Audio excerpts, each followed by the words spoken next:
Hey, what's up, everybody? Welcome to Vibing with Sleazy, the podcast. This is season 7, episode 11. I want to thank everybody for listening, tuning in, downloading. It's been a great season so far. I've been kind of spacing out episodes this season, trying to keep the flow going, but not trying to pump out too much too quick. But only got about 11 episodes more to go. So this is one I'm excited to put out. I have a guest that has been on multiple times and is always a fantastic guest and everybody likes. And so I want to welcome Whitney Yadon. How you doing?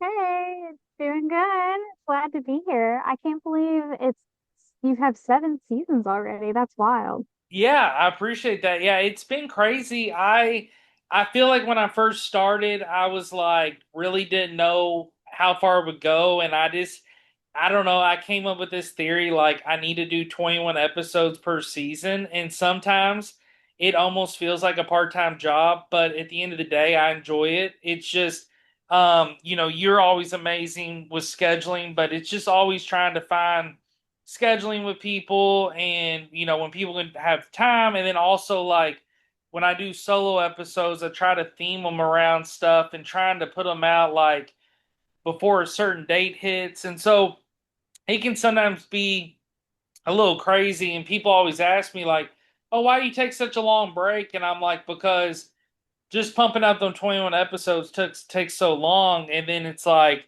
I gotta have a little break and let people catch up too, because I also don't expect someone to sit there and listen to all 21 like back to back to back to back. People have lives too. So, Yeah, for sure. It's definitely like a lot more work than I feel like a lot of people realize for sure. yeah, and I'll be honest, like I have never had the thought of like giving up on or anything like that, but there's times where it's hard to motivate myself if I feel like there's so much going on in life that it's like now I got to create this and I want to deliver it well and I don't want it to feel rushed and I want it to be good. So I kind of feel like I've been lucky that every time I've started back up, I've been able to try to get back in like the flow of things and also consistent with my life. I got a new job today as started a new job, and I'm like uh, working for a semi trucking company as like doing like their office work and management, and it's just like it's a lot. It's a lot to take on, and I'm like, I was like, okay, I still got 11 more to go, and so. I'm excited. I got some more ideas to pump out for the rest of the season, but I think by a little bit after Derby, I'll be ready for another break. But yeah, but it's always fun and it's been a good journey. So what's been new in your world? You just went on a trip recently. Where'd you go? Well, I was just in North Carolina with my family. My cousin, she works in Raleigh, and it was her kids' spring break. So me and my aunt and her kids, we all went to North Carolina. We went to Wrightsville Beach for a couple days and hung out on the beach like over the weekend. And then we stayed in Raleigh for a couple days, and so she could go to work because she works remotely here in Louisville, and then she goes up there or down there once a month. Well, that sounds like a fun trip. It's always nice going to the beach. That's relaxing and Yeah. very, very clears the stress. I feel like I've never met a beach I didn't like, and it's like there's a lot of good ones out there. I actually feel like I really need a beach trip. I pinched a nerve in my right shoulder like last Wednesday, and I swear to you, I couldn't take it. Like I tried chiropractor, massage, ice, heat. I went to the ER on Sunday, and I was just like inject me with something, give me something. So they like gave me some pain medicine. I've been on this steroid. So besides starting a new job, trying to like work out shoulder pain and like my arm being all crazy, and then now the listeners, even though I'm audio only, it's like my webcam goes out on the laptop that I'm using. So it's just been a lot. I feel like sometimes it's overwhelming, but it's like I get through it. We always figure out a solution. So hopefully the my shoulder will start getting better. But art wise, what have you been into art here recently? Have you tried anything new or any new projects? Yeah, so my main thing is still the oil painting and needle felting. Those are like my two main things that I'm consistent with, but I just like love crafts and art in general and just making stuff. So I'm always like trying new things. And lately the thing that I've been into is trying to learn how to sew. Okay. Um, I've always wanted to learn how to sew because I always thought like the idea of like being able to make like your own clothes would be really cool. But I would never been very good at it because I'm not very like patient. Hmm. And I've had like people like I don't know, I've had a couple people in my life try to teach me before, but they were not very good, so it was not very helpful. But I figured, oh well, I have a sewing machine. I'll just bust it out and watch like some YouTube videos and try to figure it out myself. And it's been really fun. I've been making I've mostly been making like little purses, little bags. And I from there I've been trying to make like some skirts and shirts and stuff, but it's definitely a like slow process because I just like don't have time to add more stuff Yeah. to what I do. But since I had a pretty good like break between events, I had like some extra time to sort of do something else. So that's what I've been doing.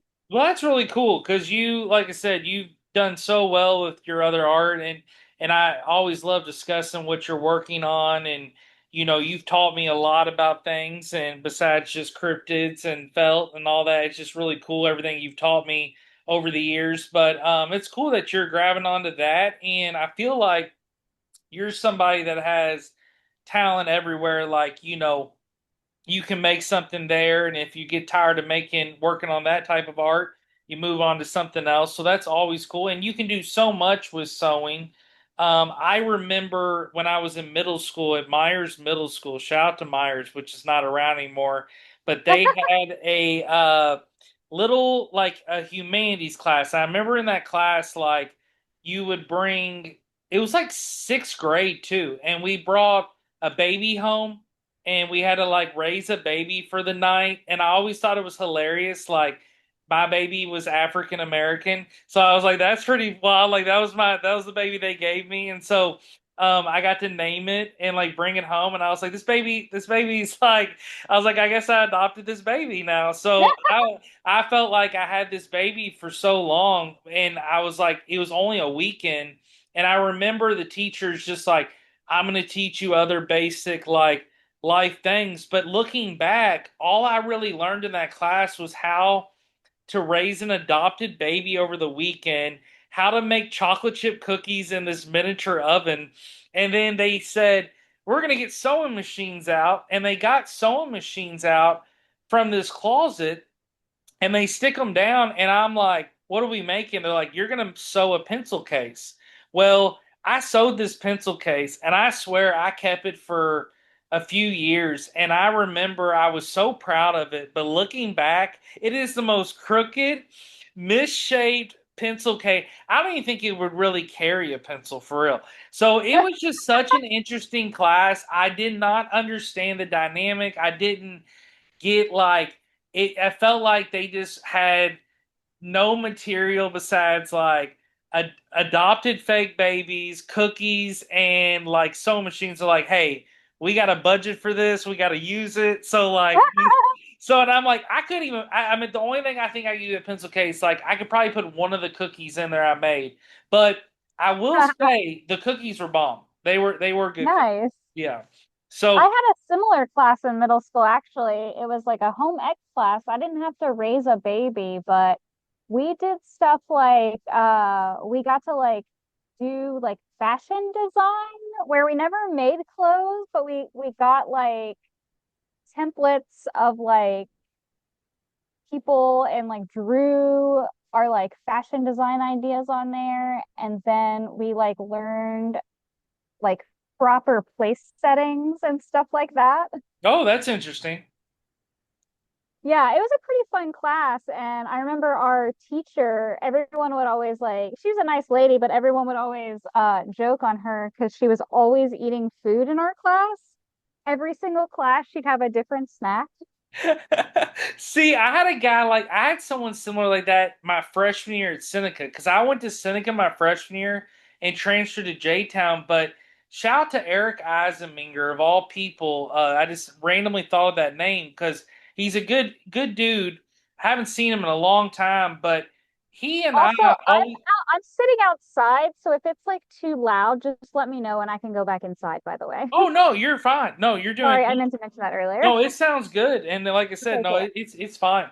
But no, Eric Eisenminger, he and I always make this joke when we see Joe. He's a guy I probably only see once every few years, and there was this teacher that we had, and it was our math teacher. And I'll be honest, the dude really had no personality. Like he wasn't strict, he wasn't also like super nice, but he was just like he always was there. And I don't even know if he's our full time teacher. I think whoever our teacher was had like a surgery, and it seemed like we had him all year. But he would bring, and I swear to you, he had to have done it every period. He'd bring those big like things of peanuts and he'd sit there and he'd eat these peanuts, but he would smell it first.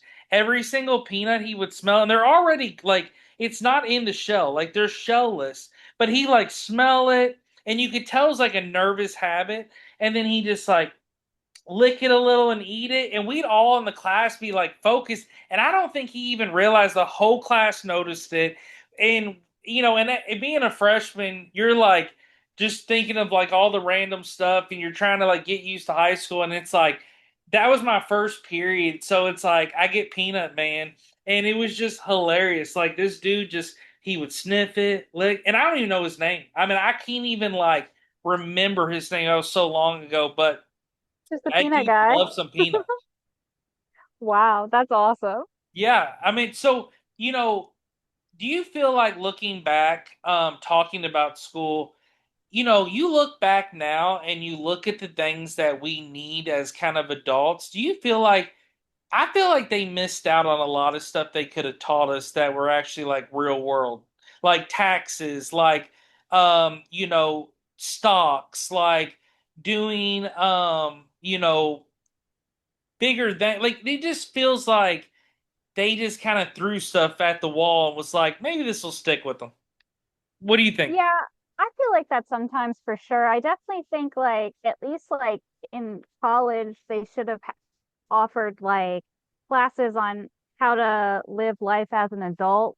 Having it in high school would be great too. How to do your taxes, how to buy a house, how to buy a car, how to like make food, like stuff like that. I feel like are like basic life skills that would have been nice to have like had a leg up on instead of having to like figure it all out yourself. And I don't know, not to sound like an old lady, but like I feel like kids today are like even more effed because like I don't know, I guess like learning like math and geography and like whatever stuff like that in the long run doesn't really matter. But like my cousin's kids are 12 and 16 and they don't even know how to read a map. Really? Yeah, it's like pretty wild. They don't know where like things are at all because I have talked to them a few times about like, oh, I'm going over to here or whatever. And I mentioned South Dakota and one of them was like, oh, is that across the ocean? It's like, no. Oh my gosh. See, that's wild Yeah. because it was interesting. I had a few German friends come over in like 2019, and they were very shocked about the geography of just like the South. They had like stayed with me for a couple weeks and then they rented a car to have another week of like exploring the South. And I had to go back to work. And it was like kind of funny and cool hearing them.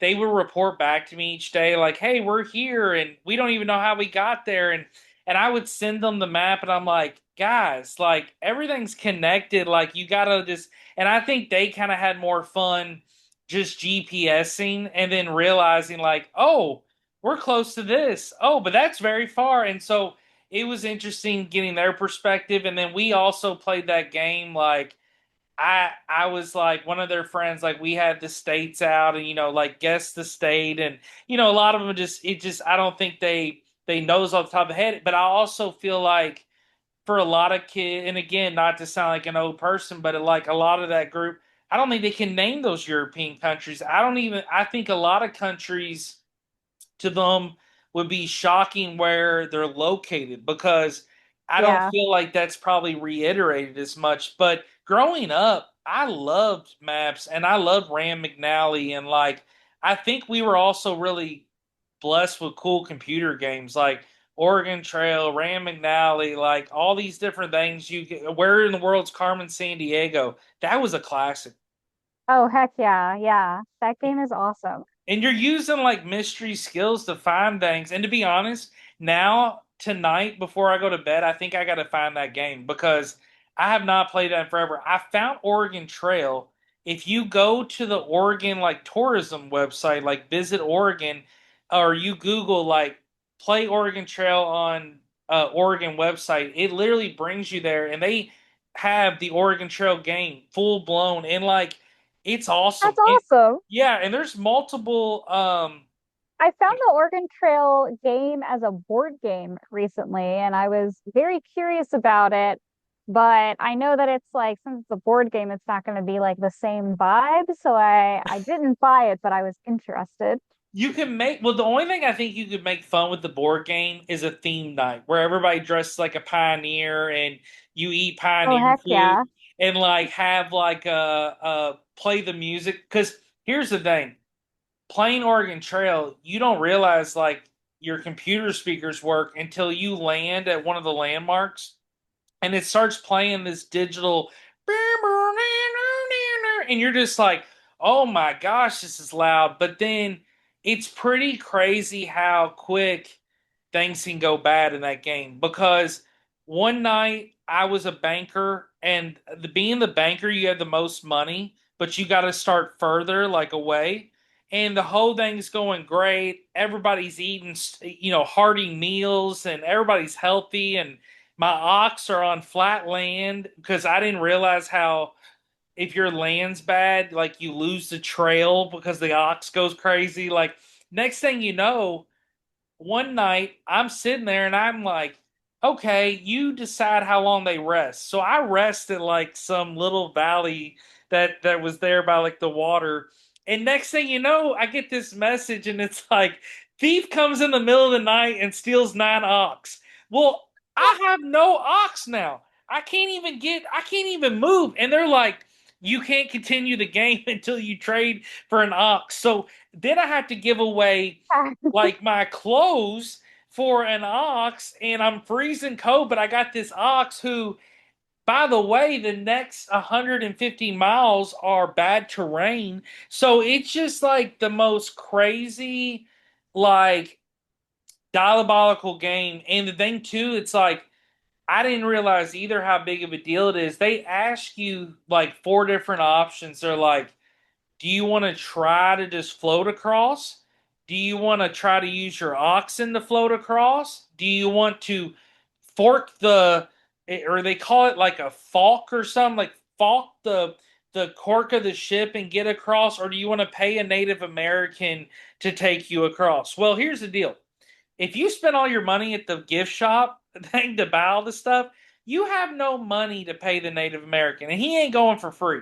So then, Yeah. and you can't trade an ox for a journey across. Like he's like, hey, we're not doing this. Well, I one day I'm like, I got no money okay, I'll just try to go, the quicker way because the quicker way is if you cork it or however they call it, work caulk it or whatever, it basically floats that day.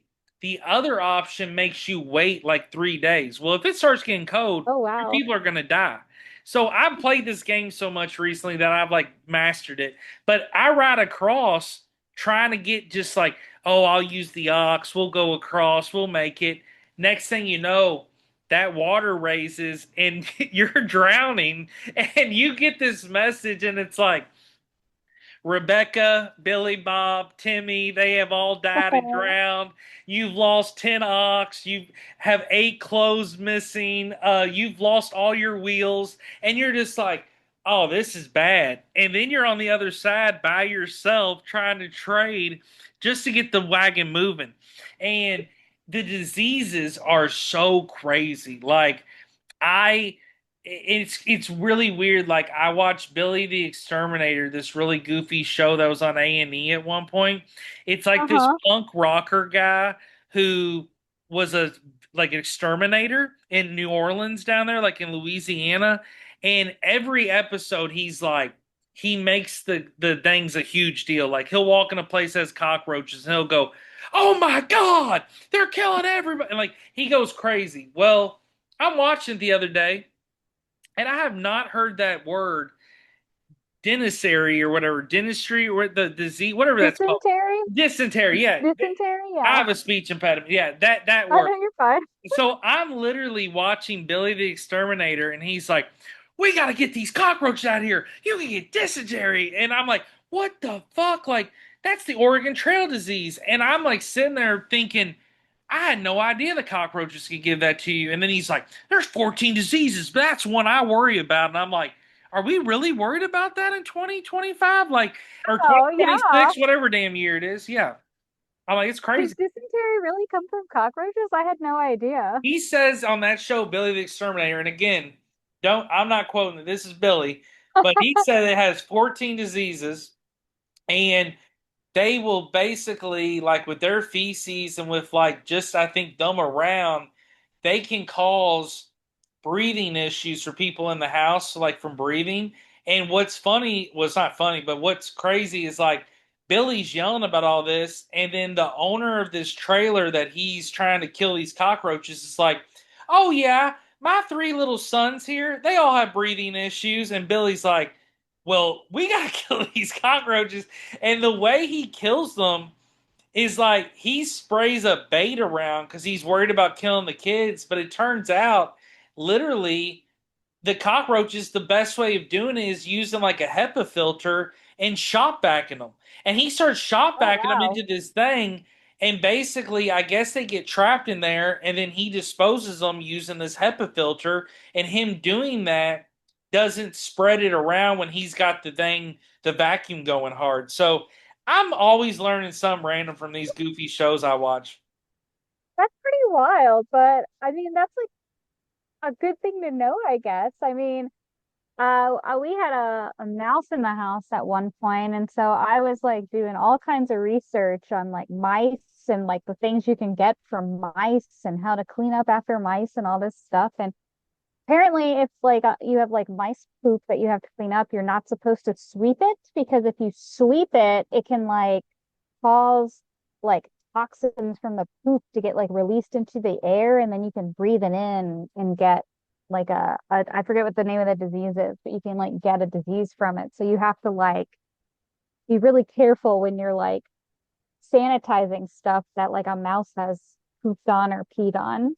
See, that's something that blows my mind is like I had seen a rat in New York and it's huge. And I've seen and I even being in a kid, like in our science lab in elementary, shout out to Fern Creek Elementary School, we had rats and like they were, they didn't bother me when I was young. I was just like, "Oh, it's a rat, cool." And like I always love animals, so animals don't like even rodents, they don't freak me out. But the thing about the river rats, they freak me out. And I never thought I would see a river rat in Louisville until I'm selling beer. And it used to be, do you remember down by the waterfront, that building? And it's like it became another Mexican restaurant after Tumbleweed. That building Oh thing. yeah. So that place is so connected to the river, and they had a wall going up that like protected the building from the river in case of like a flood or whatever. But the problem is it's right on the river, that building. So Oh no. I go into the beer keg room where they're switching the kegs. And I remember this girl that like had worked on my route before was like, "Be careful in that keg room." And I'm like, "Why?" She's like, "It's just like there's rats." And I was like, "What?"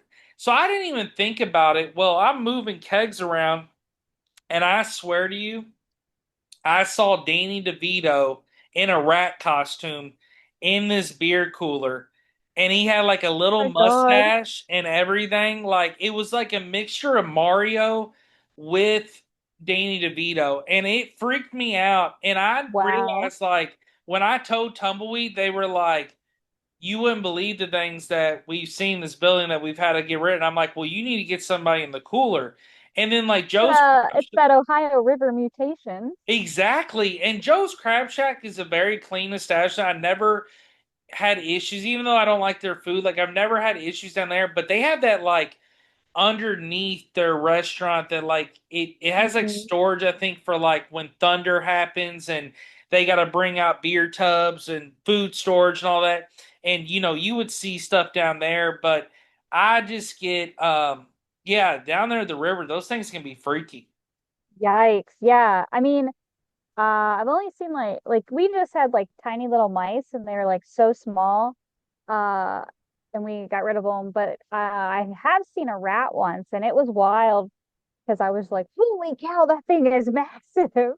At first I thought it was like a kitten or like a stray cat or something. I saw it like come out of somebody's trash can one time and was like, what the what's that? It'll freak you out because the thing about it is Pretty like wild. once you see them, it gets like there was a house when I did project management. I remember I would send my team to the house and I would be like, "Hey, they change the locks, make a list of what you think it needs done. I'll come out, I'll approve if we need to do that all, and then we'll get started." Because my boss is like, "I want to get that house flipped in 2 weeks." And I go to this house in Newburgh, and literally, when I pull in the driveway, we open up the door, and I swear to you, there was rats eating rats in the kitchen. And Oh they were gosh. everywhere. And the neighbor was special needs, and his mom said that like he would go over to that house a lot, like when it was abandoned, to like look in there and be like trying to like he just was nosy, and his mom would always try to lure him back to the house. And he told me, he looked at me and he was like, "Sir, these rats are crazy." And I'm like, and he's special needs, so I'm being very sweet to him, and I'm also just like, okay, he's kind of just exaggerating probably. It's probably a couple of them. No, it was like 100 of them, and I was like, this is horrible. And like it's sad when you call out pest control and they're just like, I don't want to mess with that. Like, I don't even want to touch that. They're Um, like, we'll just set it on fire and demolish it. That's our best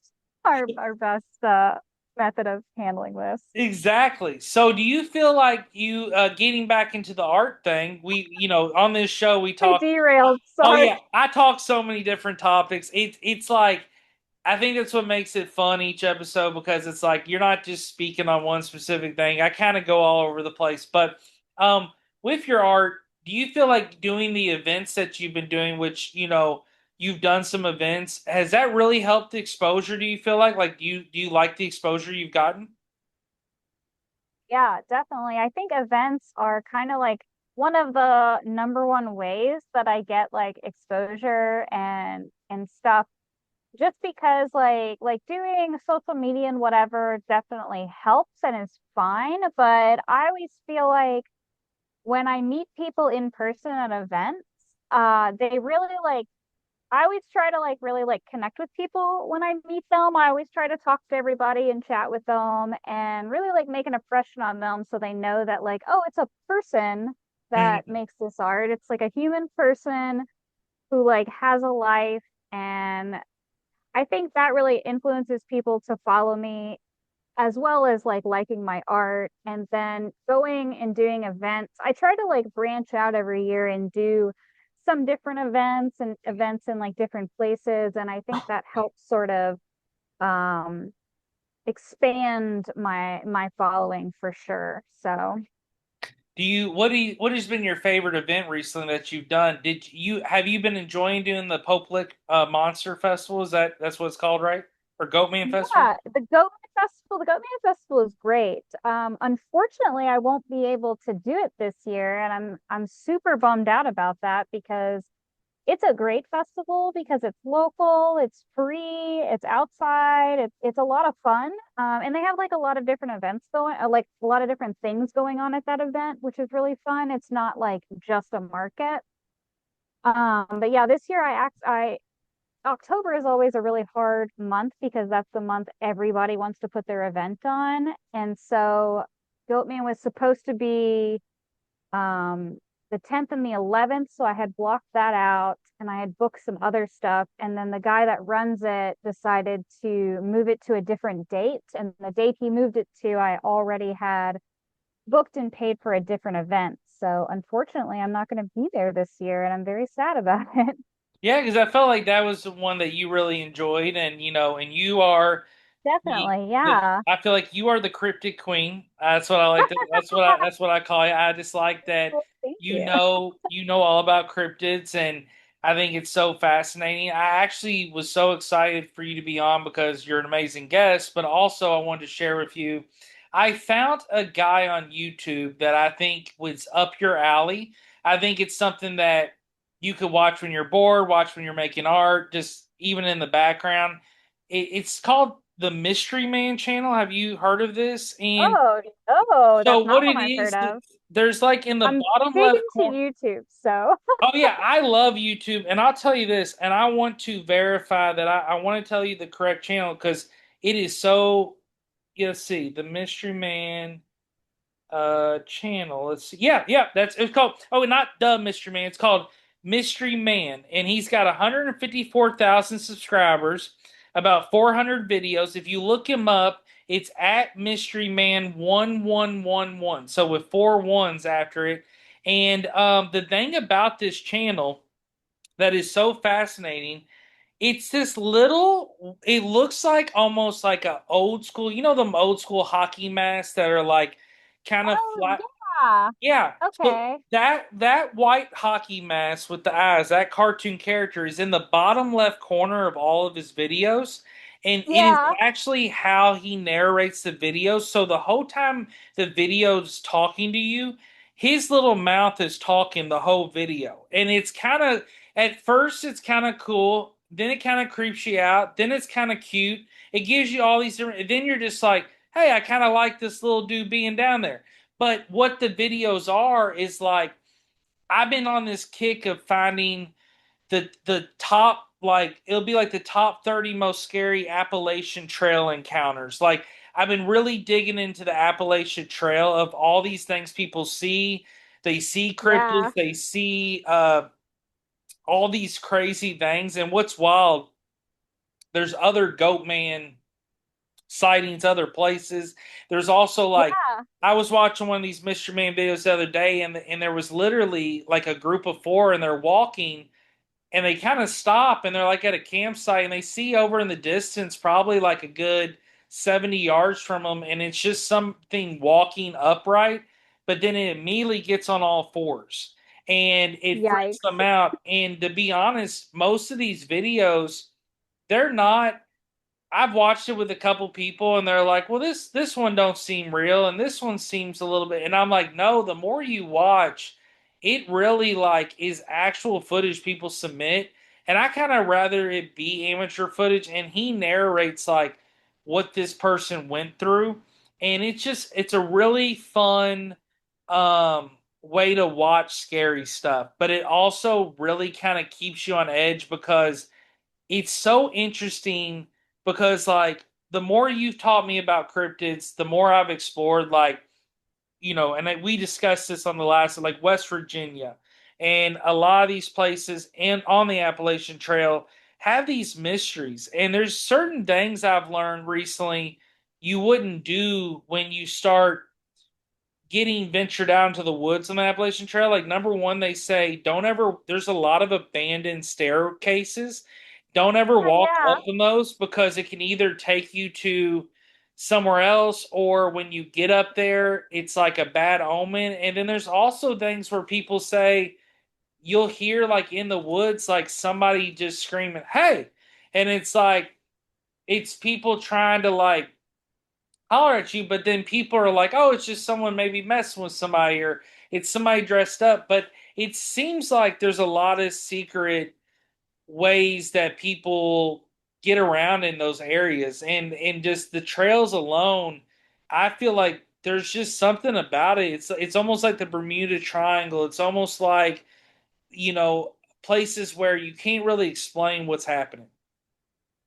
Yeah, for sure. Yeah, I mean, it's so funny because especially like in like the US, there's so much like unexplored areas. Like we think everything has been pretty like mapped out and explored and like metropolized or whatever, but there's actually like so much we don't know about in several like in the Appalachian Mountains. There's plenty of places we are unfamiliar with. There's plenty of states like out west that are a lot of nothing that we like just don't go into and don't explore. And it's like, who knows what's lurking over there?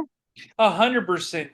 That's why I think we all as humans, like, we don't, I don't think we process the blessing that Anthony Bourdain was to all of us, because that show he had, Parts Unknown, it's on HBO Max now. Like, you can watch reruns, and it is so amazing because I'll watch some of these episodes, and it makes you sad at first because like I miss him because he was just such a cool dude.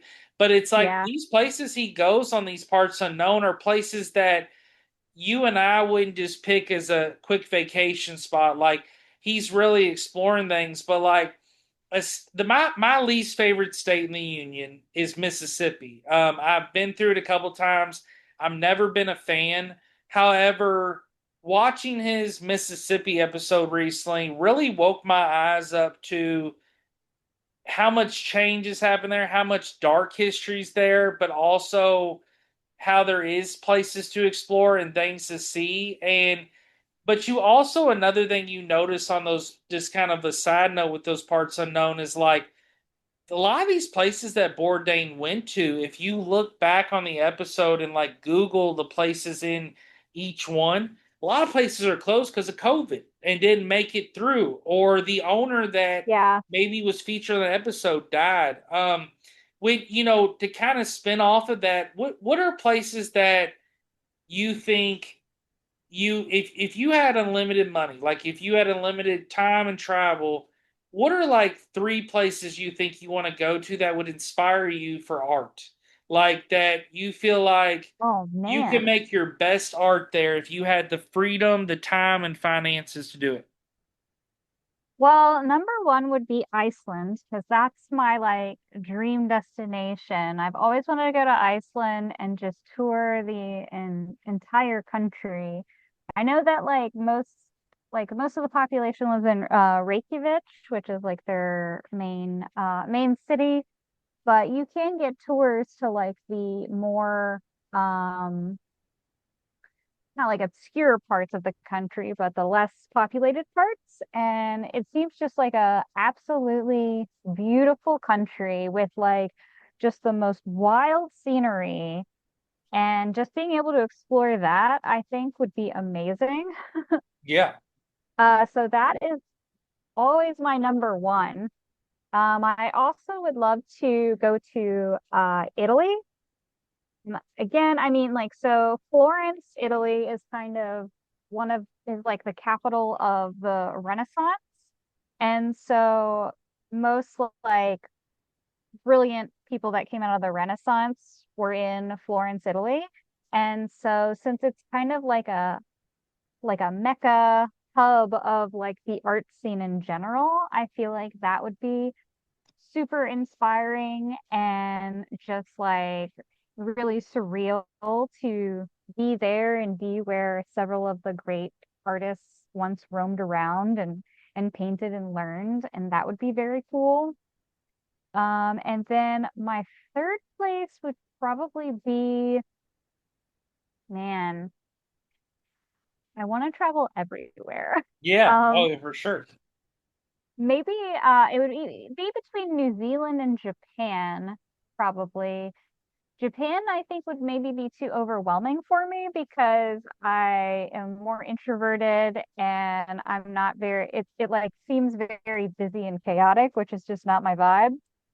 But New Zealand would be very cool because, again, similar to Iceland, I feel like, it's a small enough country to where you could probably explore all of it in like a trip. And also, it's just like so unbelievably, just breathtakingly beautiful. Like, how can it like a place that's just so gorgeous not be inspiring. Oh, 100%. I think the thing with Japan would be big with colors. I feel like you could use so many colors you see in like the lights, but I feel like the same way. I'm extrovert to the point like I'm very outgoing, very talkative, like but at the end of the day, I do feel like I would be just overwhelmed as well there because there's just so many people. Like and I'm at the like back in the day, I always wanted to oh, I love being around all the people and everything and like my when I worked at the newspaper, I'm like, I'll do that event, I'll do that event, I'll go to all this stuff, and then it gets to the point now at my like 36, I'm like, I don't want to go do all these events, I don't want to be around all those people, I don't want to go to that festival. Like I remember I went to Bonnaroo in 2019 and it was incredible, but then my buddy wanted me to go the year it got canceled there when they had that big storm and stuff, and I had tickets for that. I'm glad I sold them because of the way it played out, but also Yeah. I'll be honest, and I was real with him.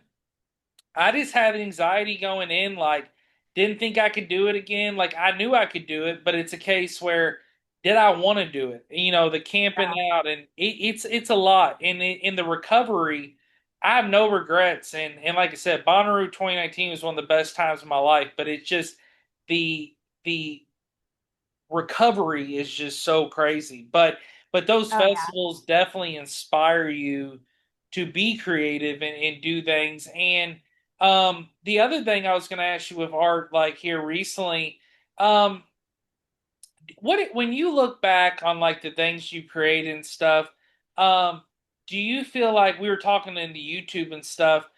Do you I feel this way, I don't know if you feel, but it's like when I make something or see something, I kind of want to I just want to share it. It's not about like the social media aspect, but it's like the I want to share it on YouTube. I want to make it into something bigger than what it is. You know, like a slideshow, a projection. So, do you feel like with your art, do you feel like utilizing YouTube and other places you can post like collages and compilations of all your art? Like, is that something you have a goal of doing when you can kind of share all your pieces? Yeah, it is like really nice that in like the day and age of social media, you can just like share whatever you want. And that's pretty cool. And I feel like with my social media stuff, I try to keep it pretty pertained to art. I mean, on my Instagram, I like will post in my stories and stuff, I share like semi-personal stuff, but it's really fun to like have a place to be able to share things that I create because I'm always like, even if it's something that's like not like great. I don't know. It's always fun to like show it to other people and like get feedback and stuff like that. And I think that's like a really cool thing about social media. There is like the flip side where for a while there I felt like the pressure of having to post, like, oh, well, I'm an artist. I have to post. If I want to be relevant, I have to post. If I want people to see my stuff, I have to post. But I don't know how or like what crossed my mind, but I finally was able to like get out of that mindset and I kind of post when I have something to post and I like want to post. Like when I create stuff that I like, I don't know, I really care about like making stuff and I really enjoy sharing it with people and I really like that other people seem to really enjoy it and get something out of it and that really makes me happy. And I enjoy that, getting that connection and just sharing it with people. I don't What know. is I hope a that answered your question. No, that's a perfect answer. And I think we had talked about this in past episodes about YouTube and broadcast. So it's really cool to hear why you do it, your motivation, and what you know, and how you do make people feel with it. And do you feel like I've always wanted to ask you this: is there any commissioned art piece or anything somebody's requested that you feel like has challenged you, but once you did it, it just made you feel like you just accomplished some feat that you maybe didn't believe you could do? Man, that's a good question. Yeah, I've had a few commissions like that. Which I've only been, I guess, like really doing art seriously for like I guess maybe 5-ish years or so. And so every day you get better. Every day that you like practice and work on stuff, you're always getting better. And I would love to get like, I think look back on commissions I had previously and I'm like, man, if I got that commission now, it would be like way more badass. But I've gotten several like really cool commissions. I've gotten to do someone commissioned me to do a Skyrim scene and she wanted it like in this panoramic canvas. So it was like I don't remember. It was like 10 feet by 3 feet or something. So it was a really long and canvas and really like short width or whatever. And that was very fun because it was such a weird sort of size to do a painting on. Um, that was really challenging, but also really satisfying because I love Skyrim so much. So that was very fun to do, and I was very excited about making that piece for someone. And then there's this guy that comes to Cryptid Con. He always catches me at Cryptid Con and commissions me to paint saw blades, which is a thing. It's like a thing I didn't know was a thing. Apparently, I guess country folk like to get blades painted, and it's a thing that people do. So he commissioned me to paint some saw blades, and then he commissioned me to paint this huge round, like I don't know what kind of saw it was for, but like this massive, like 3 or 4 foot by 3 or 4 foot saw blade. Oh, that's cool. And yeah, that was really fun because it's a different material. So I got to kind of experiment around with doing something different that I wouldn't normally do. And that's like kind of the cool thing about commissions.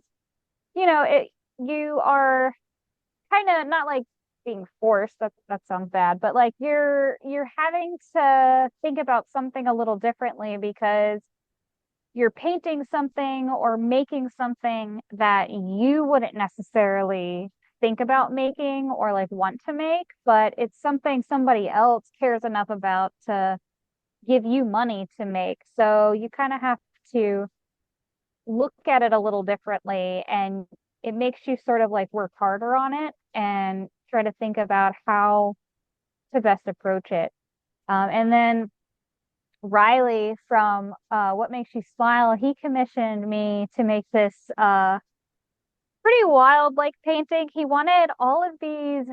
So I did this painting of cryptids playing poker, and he really liked that. So he wanted a spin off of that, except he wanted like all of his favorite characters and his grandpa and like his dogs and all these like very specific things in Yeah. this scene. And it was hard because it's like all of these things that, objectively like don't really go together, but they're all things that represent stuff for him. So I have to figure out a way to make them in a scene together, make it work. And I thought it turned out really good. I was like really proud of it. I was like, this is like the weirdest piece that I've done because it's like I don't want to say it's like random because it's random to me, but obviously it's not random to him because it's like all his favorite things. Um, so that was like kind of cool to put that piece together, and it was fun because I got to sort of it's like working out a puzzle, you know? And so you kind of Yeah. have to figure out how to put the pieces together, and that was very cool. That's really cool. And he's such a creative guy, Oh yeah. him being in that art world and, but he just always seems like he's got great concepts, great ideas, and he really knows talent. And and he's who, shout out to Riley all day because he's who brought us together, and he's brought me together with other artists. And what he does for the city and the community is so huge. And he knows that everywhere I try to go around, I always am trying to push somebody there. And if I ever meet people that do create things, I try to send them that way or push them in that direction because it's just, I feel like what he does and what he provides is so important. And it's also very important for local artists to have places like that to be able to share your Yeah. stuff. Have you ever created anything that you're like, this is so good, I want to keep it myself? Have you ever done that? Um, yeah, I've done that a couple times, but normally when that happens, it's something that I've like it's usually not a commission. Um, Normally with commissions, since it's somebody else's idea, I normally don't have an attachment to it. But if I'm just making things, like I'm a really big fan of the show Twin Peaks. And so in Twin Peaks, there's a character called the Log Lady. So I needle felted a little log lady with Ooh, the intention, yeah, with the intention of like selling it, but I loved it so much. I was like, this is so good, and I'm so proud of this. I'm gonna keep her. yeah, yeah. So that You got to keep does going. happen. Yeah, that's awesome. Because especially when you're making something that's something you just love, like something you really enjoy. Yeah. What A is lot of the times something? what I'll do is I'll make stuff, and if it's something that I really like and I want to keep, I usually will like hang on to it for a little bit, and then by the time the like newness of it wears off or whatever, then I can like bring myself to sell it usually.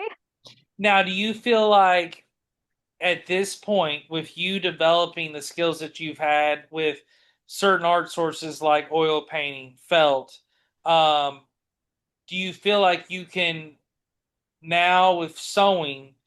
Is there a way you could use all three into one, you think, on something? Is that something you can see happening? Like, is that something that even possible using all three of those? That'd be very interesting.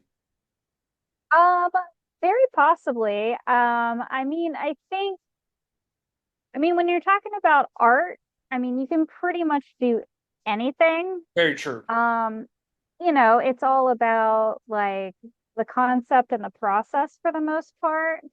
Because you could always like create an art piece using like fabric and sewing and needle felting and oil paint. And then with the fabric and the needle felting is a fiber art. So you could always needle felt onto clothing and things like that. And so you could always like make clothing and then needle felt on top of it. That's something that you could do. And then you could always paint on clothing, although I don't know if you would want to use oil paint on clothing because it would maybe not hold up very well. And I feel like too, it would that would be interesting. It might almost make Yeah, the clothes feel a little heavier, a little bit, but that'd be that's cool. true. Mostly probably have to be a like a standalone work of art instead of a functional piece of art. Now, do you think you would do this down the road? How cool would it be for you to, like you were talking about clothes, to sew a whole outfit? Like from even make your own stuff, like a hat, like a whole outfit, like your shirt, the pants, the socks, and then you just wear some shoes. It's like I feel like you can make a whole outfit with sewing. That would be a fun adventure to try. Oh yeah, for sure. Yeah, I mean, yeah, ideally that would be great to just be like, oh, I'd love to have this outfit and then just like make it. That would be that's the dream, really. Yeah, yeah. I would prefer to if I could just although like the thing is nowadays it's so funny. I saw this meme or whatever on Instagram, I think, and it's like, oh, I could spend $25 on this thing, or I can spend $150 and make it myself. And Exactly. it does kind of feel like that, especially with sewing. But it's more so, I don't know, it's like there's something really satisfying about being able to do it yourself. And then also it's like, I mean, if it's something you get really good at, it's something you could do for other people and other people could pay you. And if I got really good at like making clothes, I could learn how to like tailor and I could learn how to make clothes for like special special, unique outfits for people that would be, pretty pricey because they'd be a one of a kind outfit. No, that'd be really cool. And I think too, you could even dive into the plush world. People love Oh yeah. plushies, and and I feel like that would even not be super expensive because you could find a lot of those materials. Like I love going into like a Michael's and just Yeah. exploring. Like even if I don't plan on making anything, it's so cool to walk through the aisles of Michael's and be like, oh man, they got this, they got that, and anymore they even got these kits now where you're able to, make art using the materials that they put all together. So, Oh are yeah. is would you say what is some other goals that you have this year? Like what are some events you think coming up that you want to try this year, even though I know you can't make it to Goat Man? Is there anything else you're trying to be a part of? There are always events that I like want to do. I have an event coming up in May that I'm excited about that is pretty not like really different for me, but kind of different. I'm doing a so this video game Fallout is really popular, and they are having an event that's Fallout themed. Um specifically, and they did it in New Mexico, and they're doing one this year in West Virginia. So I'm attending the West Virginia one, and it's called Wasteland Jamboree, and it's going to be in Sutton, West Virginia, and it's basically Fallout themed. So people are going to be like cosplaying and LARPing, and there's going to be like speakers and events and all kinds of stuff. So it's a little different than the kind of events I normally do. It's a little more of like an event, Yeah. like a kind of like a Ren Fair, I guess, but Fallout themed. That'd be cool. And Fallout is a So very interesting game too. It's very fun, and it can get addicting, and it's a lot of fun. Like I remember, yeah, you're trying to basically from what I remember, it's like you're basically trying to survive, right? It's like, you're a Fallout shelter. yeah. So it's like the events after nuclear fallout has occurred. And there's several different ones. So Fallout 76 is set in West Virginia, and in that one, there are lots of cryptids around in that game that you can like fight and get items from and stuff. So it's kind of a nice sort of like way for me to get into the Fallout event because it kind of has cryptids tied into it. I've only played Fallout New Vegas, which is the one that's set in Nevada. So I sort of am more familiar with that vibe, but I think it'll be fun to be able to blend like popular video game with like obscure cryptid folklore. So Yeah, because it'd be interesting thinking about a fallout, a nuclear thing happening in West Virginia, and it's like you're in a fallout shelter, and it's you and Goat Man, in a can of in a can of pork and beans, and you're just like, Goat Man, we got to share this, and he can't talk, but he survives, so you're trying to keep him alive, and he's just there, but it's like. I don't know. It's just things I could picture, a fallout in West Virginia. But West Virginia is still to this day to me, like I said in our last episode, such a mysterious place, but such a place of like cryptid lore. Like you can read about so much and see, and that's another reason I brought up that Mystery Man YouTube channel. You'll like the transitions in the YouTube because it's like Goat Man or like a wolf, and it's like he even throws it into the transitions between each video. So I really just I'm all about mysteries and finding it, and the more you and I always have talked in these episodes about cryptids, it's like every time I see one, I think of you immediately, and I'm just like, oh man, she be proud. I just saw another one, or like I'm learning about one today. So, and I was trying to teach. Um, I got a new job now, but before when I was at the zoo, it was interesting teaching people that worked there and like around about cryptids and how people didn't know. Because you're sometimes when you're like up front selling tickets, you're just trying to find something to say and like talk about Yeah. because it gets boring and I'm just like, y'all know about cryptids, and they're just like, what? And then what's unique is there's this girl that had worked there and I also knew her outside of work, and it's like talking to her, she knew some about that and was very intrigued on like how I knew about it. And I told her, like Oh, I was that's like, so I'm not fun. the expert. I was like, Whitney taught me, like Whitney has taught me all that. But no, I just think it's such an interesting thing. I think it's something that what we touched on our last episode. It's just so cool how cryptids are all around. Like Yeah, it's not yeah, just to Kentucky or West Virginia. It's like everyone seems to have a cryptid in their thing, and it's something that I think what I if I do some more digging on them, I want to learn more from the international aspect of what people see because yeah, I feel like internationally people sometimes think differently than an American who's like, we're the only ones who got cryptids. I feel like Americans are so selfish, and I feel like yeah, internationally, not just with Mexico with the chupacabra, but it's like other places. Like I'd love to hear what South America, what Africa, what Asia has, because those countries have such different terrain. So you like yeah. all these different terrains could create more cryptid opportunities, for these creatures to come out. Yeah, there are definitely ones that are international because I mean, cryptids are really like when you get down to like the bare bones of it, they are just folklore stories.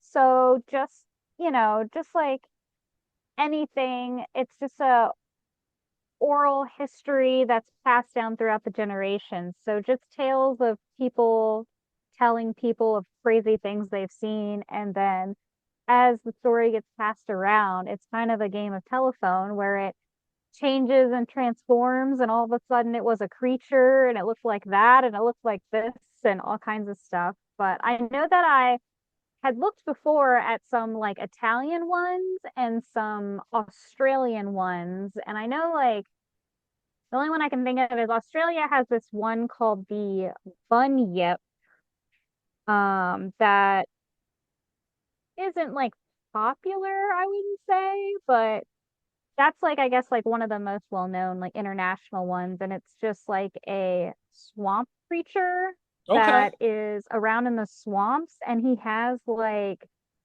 he kind of looks like a mix between like a fish and like a lot like a cat or a lion sort of. Ooh, that's Not cool. like with a mane, but something like that, and it'll like come out and like snatch your kids. So it's like Lion-O and Magikarp had a baby. Yeah. Yeah, that's how I'm picturing it right now. I'm picturing Lionel holding his little Magikarp baby like at the hospital. Um, so if you okay, let's play a little fun game real quick. If you saw a cryptid, okay, say this weekend coming up, you just magically go somewhere with a friend, your significant other, whoever, and your family, whoever, and you're just walking through the woods and you see the cryptid, or even the whole group or whoever you're with sees the cryptid as well, do you feel like, as an artist, and I'm just getting your theory on it, do you feel like the rest of your art creating days, besides taking commissions, you would devote all your art to that cryptid that you actually saw that you realize is real? Or you feel like you would stay away from creating that? You would feel like, I know that's real. I'm gonna work on more fictional characters. Like, do you feel like there would become an obsession? Just out of curiosity. Yes, I definitely think so. I would definitely obsess about it because I have an obsessive personality, and so I would definitely just like consume all the content I could find about it to see what other people have seen, Yeah. what other people's accounts were, what other people like, see if other people had like photos or videos. I would definitely recreate it. And then I'd want to tell people about it at my events. I'd be like, I saw that, I was walking in the woods, and I'd want to tell them the whole story, and I'd want to see what they had to say and see if anybody else had seen it for sure. 100% that's what would happen. Now, do you feel like though, once you start making it and preaching that you've seen it, do you feel like in your spare time when you had downtime, you would be online trying to debate the haters? Like you would go to a place where like, oh, that cryptid ain't real, and would I just slide a comment in like, hey, it's real. Like what would you do? That's a good question. Probably not. I tend to be a non-confrontational person. Yeah. So I pretty much am kind of like, hey, I know what I saw, and if you don't believe me, then that's on you. You don't have to believe me, but I know what I saw, and I know it's real. Oh, 100%. Yeah. And So here's the yeah, deal. I If you definitely would told me, just be I'd like, believe you. I would believe you all day. If you told me, and like I said, I would definitely believe you because I know your cryptid passion, and you wouldn't lie about something like that. Like that, they mean too much, and I would be the same way. I was very when I saw my first couple ghosts, and I swear to this day I've had about 7 ghost encounters, but the first two I told so many people almost like I was having a baby or I was getting yeah, married or something. I called everybody and most people were like, "Oh, that's cool," and like, "Tell me about it." Oh, that. But then there was haters that were like, "Come on, yeah, get real, Eric." Like, and it got to a point where it's almost like posting a political opinion on Facebook. You're not going to change everybody's mind. You have to realize exactly. that Yeah, everyone thinks a way they think. And so I just feel like if I saw a cryptid, I think I would number one tell everybody, but I just would have to really accept that man, there's somebody out there that is like he is so full of shit, and I even got a yeah, selfie with him, and then once you post this, even if you took a selfie, there'd be that hater. That's AI, like like no, it's for real. It's the goat man, like. But I've always, but I've also wondered as a kid because I talked about this. My last 2 episodes I did were solo ones about the most haunted places in like Kentucky and Louisville, and I talked oh about the nice. Public Bridge a lot. I talked about, you know, the Goat Man and what it meant growing up in J Town, how much that's preached to you as a Yeah, child, that story. And I'll say that was one story, like go whatever you want to call it, ghost story, cryptid story, that doesn't ever seem to change too much, but people have they add these opinions in and it makes you wonder. It's like, did all these stories really happen? But you want to think about it. And I remember going there and sitting under the bridge with friends when I was younger, and it's just like we were all so spooked. And Go Man never came, but we were all yeah, just like, "Oh, what's that? What's that?" And it's just because you overthink it. But I just love yeah, the theory that he fell off a circus train. I just think that's yeah. such a cool theory. Quite honestly, like, I don't know.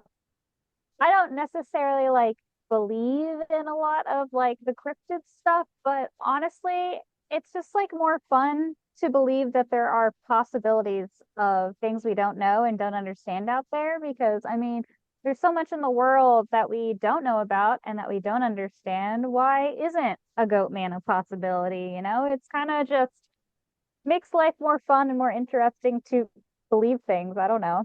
And when somebody having that idea had to come about somewhere. So it's not like Exactly, yeah. yeah, it's not like Goat Man was just randomly one day. Let's all talk about Goat Man. Someone saw Goat Man to bring up the idea of Goat Man. I know there's creativity. I know that we all try to think of monsters and animals and human. I'm a pro wrestling fan. Me and my friends all talk. Even though it's a human being that's got a normal family and he's just trying to make some money. That guy behind the mask in the crazy outfit, we're into him because he's like the monster. He's something that's not what you usually see. So it's really cool you know, to always get the original origin of the story because you're like, wow, I see how this has become a legacy of like it's been spun off so much. Yeah. the question that I have to ask you is, do you feel like with cryptids, do you feel like it's a case where you want to make more cryptid art down the road from the standpoint to kind of like, I don't know, like for these special events, the theme, or do you feel like you want to keep exploring new cryptids that you haven't got to really create yet and make those? Like, is it more about cryptids that you're kind of close and familiar with, or do you want to keep trying to make ones you've never made? That is a good question. I'm always interested in like learning about new ones and incorporating like new ones or ones I haven't heard of into my art, but I often tend to just stick with my favorites. Like I venture out of them every now and again and try to incorporate new ones.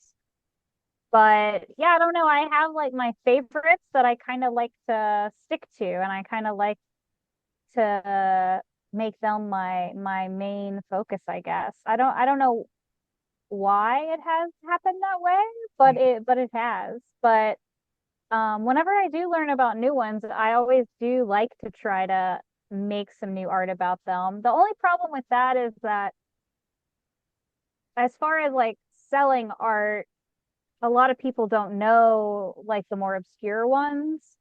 So unless you're like at an event that's specific to it, a lot of times people won't know. But then that's kind of fun because then you get to explain the story and share a new cryptid with someone and they've learned something new, which is kind of cool. Yeah, no, for sure. And then my last question for the episode before we do our sign off. So I like your hair. I noticed that you got your hair cool color. It's like a blue purple kind of. Yeah. So what motivates you for your hair color? Do you ever start making art and think, hey, this is a cool color I could use on hair? Or like, what's your motivation for your hairstyles? So I always wanted to dye my hair growing up, but I was always like I always dyed it like natural colors and I was always so scared to dye it a like fantasy crazy color Hmm. because I have naturally like medium brown hair and so I would have to bleach it first and I already have like pretty thin hair, so I was really worried about like damaging my hair. So I finally like made the jump and decided to get it to dye it I don't know, a few years ago. And so I first did like a fuchsia color and it was like fuchsia with like some blue in it. And I got it professionally done and it wasn't exactly like what I had asked for because I wanted like purple hair ideally, but through like talking to my hair person, we kind of worked out what she thought was best. And, I trusted her opinion. And the way it turned out was really great. And I was really glad that I went with what she had said. And it really like inspired me to want to keep my crazy hair. And so, but then it's very expensive to get it done at a salon. So I started doing it myself. And it's kind of like a matter of when I get bored of the color if I want to change it. And I had it like a fuchsia purple color for a while, but then in the like cryptid art community, there was several girls that had like purplish hair. And I really wanted to like, I didn't want to look like I was like copying them and I didn't want people to confuse us. So I was like, I need like something different to stand out. And I've always liked color blue. And so I just was like, oh, I'll just go with like blue and purple. That'll work. And I've just really liked it being blue. So I've kept it blue for a little while. It is kind of like a pain to keep up with, but I still like really like it and enjoy it. And I'll probably just keep it until I get tired of it. I'm sure one day I will just be like kind of over the blue. And then whatever color I'm feeling that day is what it'll change to, I imagine.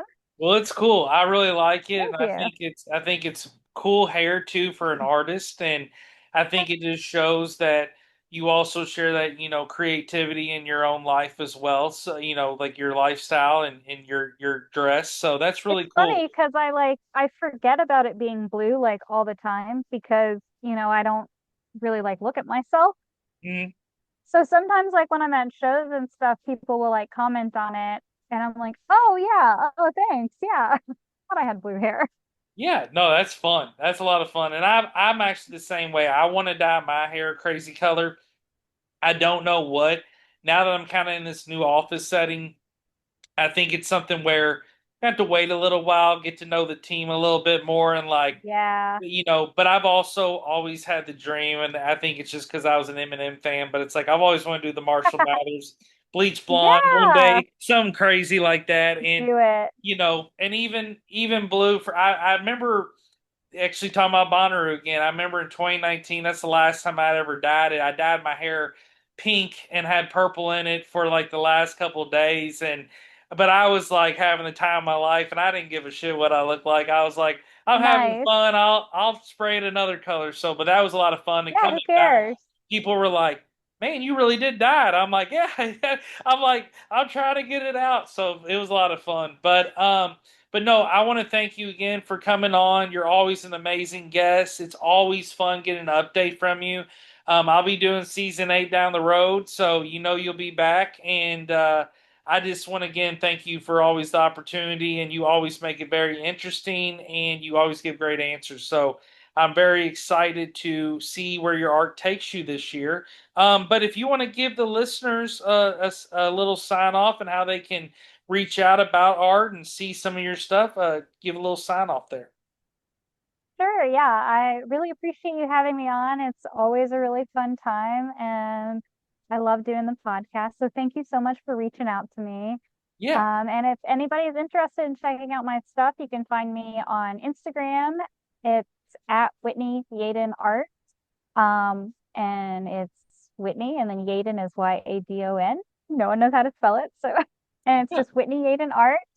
And I also have a YouTube channel where you can watch me create things. And I do like tutorials and stuff on there. And then I started doing a TikTok, which I try to update regularly, but I'm not as into TikTok. Instagram's my main platform. And then I also have an Etsy store if you're interested in checking out what I have for sale. On all my socials, I always try to update when I'm going to have events and what new things I'm creating. And it's all at Whitney Yadon Arts. awesome, awesome. Well, again, thank you for coming on. Everybody support Whitney's art, and Whitney's one of the nicest people ever. So just reach out and show her the love. And again, I want to thank everybody for listening. Got about 10 more episodes for this season. Gonna be pumping them out. Gonna try to wrap up by middle of May. So I hope everybody's having a great Derby season for the locals. And everybody, again, thank you for listening. We are out. Peace.